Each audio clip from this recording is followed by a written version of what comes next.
La chronique bourse, la quotidienne Zone Bourse, Anthony Bondin.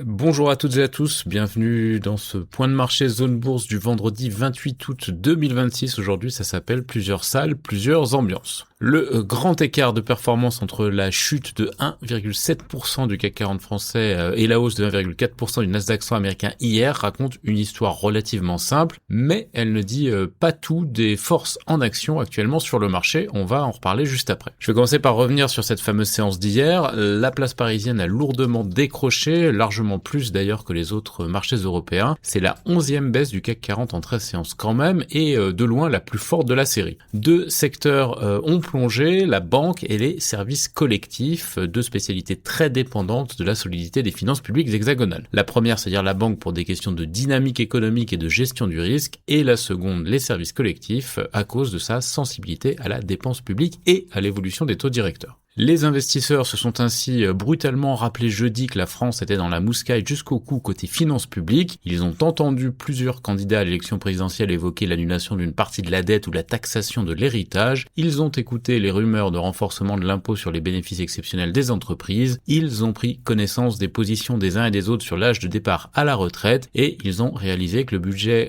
2027 pourrait donner lieu à une empoignade encore pire que celle de 2026 et de 2025. Bref, cet amoncellement de nuages a conduit à une levée de boucliers en séance. Le marché craint une crise politique majeure qui rendrait le pays moins fréquentable. Alors c'est déjà un petit peu le cas puisque la France a détrôné l'Italie comme pays de la zone euro le plus inquiétant pour le marché obligataire. Les investisseurs exigent actuellement 4,07% de rémunération de la part de Rome pour un prêt à 10 ans, mais ils ont relevé le curseur à 4,10% pour Paris. Du coup hier, les trois principales banques cotées, c'est-à-dire BNP Paribas, Crédit Agricole et Société Générale, ont perdu entre 3,97 et 5%. Les entreprises de concession comme Eiffage, Vinci et Veolia ont lâché 3 à 4%. En plus, Eiffage a publié de mauvais résultats. Les sociétés à fort endettement comme Orange et les groupes exposés à l'immobilier comme Unibail ou Saint-Gobain ont aussi souffert. Le marché parisien est donc à nouveau sous surveillance avant même la fin du mois d'août. L'ambiance opposée, c'était donc le Nasdaq 100 hier. Il a pris 1,4%, dopé par les résultats de Nvidia, de CrowdStrike et de Salesforce. On notera au passage que la théorie sur la mort des entreprises de logiciels à cause de l'IA a été battue en brèche, jusqu'à bien sûr qu'elle fasse son retour puisque le marché n'est encore sûr de rien. En tout cas, la force de traction de Nvidia qui a gagné 8,7% a permis au S&P 500 de prendre 0,7%, mais là encore il faut nuancer. L'indice S&P 500 Equal Weight raconte une autre histoire, il a baissé de 0,3%. Ça signifie qu'en dehors des fortes capitalisations, eh bien la propagation de la hausse n'était pas vraiment évidente. Ce qui est sûr en revanche, c'est que le dénominateur commun entre la prudence du CAC 40 et du S&P 500 Equal Weight, c'est la dette, c'est-à-dire le marché obligataire, c'est-à-dire les taux. On est en effet dans une phase où les investisseurs se préoccupent davantage d'équilibre budgétaire à cause de la situation politico-économique de plusieurs pays comme les États-Unis et la France, et du coup, les regards se tournent désormais vers le Wyoming et la bourgade de Jackson Hole où un symposium est organisé chaque année entre banquiers centraux. Le symposium, devrais-je plutôt dire, parce que c'est devenu un rendez-vous incontournable de l'agenda économique, qui plus est juste après la période des congés estivaux. Cette année, elle sera marquée par la première intervention du nouveau président de la Fed, Kevin Warsh, un rendez-vous qui est d'autant plus important que Warsh a fait de la sobriété un principe de communication. Sa parole est rare, elle est donc précieuse, surtout à un moment charnière pour la politique monétaire et les finances publiques américaines. Les spécialistes, eh bien, comme d'habitude, ils se perdent en conjecture sur la teneur du discours. Ce qui est sûr, c'est qu'il influera fortement d'une façon ou d'une autre sur la perception du risque par le marché dans les jours et les semaines à venir.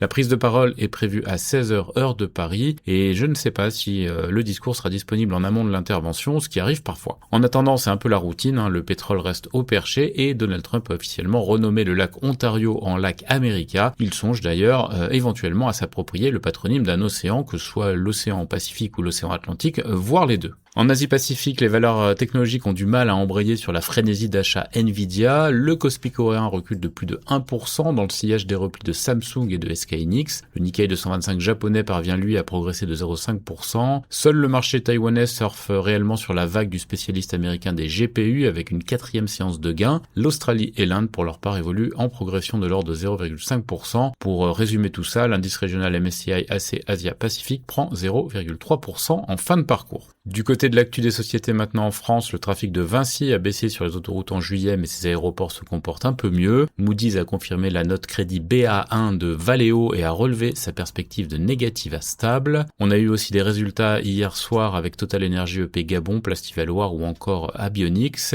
et Afiren a franchi le cap des 1000 tonnes produites dans son usine Afiren Neoxy. Ailleurs en Europe, Shell met fin aux discussions avec Unimod concernant la cession de sa participation dans une raffinerie allemande selon Bloomberg. BP discuterait de la vente de certains actifs pétroliers et gaziers en Égypte à Energean. Generali lance l'examen de l'offre de la Banca Monte dei Paschi sur Banca Generali. EMS Chemi et l'aéroport de Zurich ont publié leurs résultats. Côté Amérique du Nord, les actions qui étaient en hausse hors séance après leur trimestriel, c'était Gap, plus 14%. En revanche, ça s'est plutôt mal passé pour Marvel, moins 7,5%, et Autodesk, moins 5,1%. Nvidia a suspendu ses accords de partage de revenus avec les fournisseurs de cloud IA, selon le Wall Street Journal. Alphabet est visé par une enquête de la FTC sur la protection des consommateurs liée à YouTube. Un juge s'apprête à rejeter la demande de la Californie visant à stopper les pratiques présumées de fixation des prix d'Amazon. Stripe et Advent abandonneraient leur projet de rachat de PayPal, selon Bloomberg. Bank of America va payer 72,5 millions de dollars aux victimes d'Epstein, un accord qui a été validé par la justice. RTX a obtenu une modification de son contrat de 241 millions de dollars pour les moteurs F-135. Le PDG de CrowdStrike avertit que l'IA révèle des failles croissantes de cybersécurité. La FDA approuve la combinaison thérapeutique quotidienne de Gilead contre le virus du VIH. Pfizer et BioNTech obtiennent le feu vert de la FDA pour leur vaccin contre le Covid-19 ciblant le variant XFG. Ailleurs dans le monde, le bénéfice de SMIC bondit de plus de 90% au premier semestre. SK Hynix va démarrer la production en série de ses mémoires HBM4E dans l'Indiana au T3 2029 pour un investissement de plus de 4 milliards de dollars. Le groupe souhaite par ailleurs renforcer ses partenariats dans les mémoires flash au Japon. Toyota va lancer la production de sa prochaine génération de véhicules électriques en Chine à l'automne 2026 selon Nikkei. La filiale indienne de Nestlé va racheter une participation de 26% dans Radiant Skeha pour une centrale d'énergie renouvelable et Alibaba Cloud établit sa première région cloud au Brésil. On a beaucoup de résultats ce vendredi du côté des entreprises chinoises, notamment ICBC,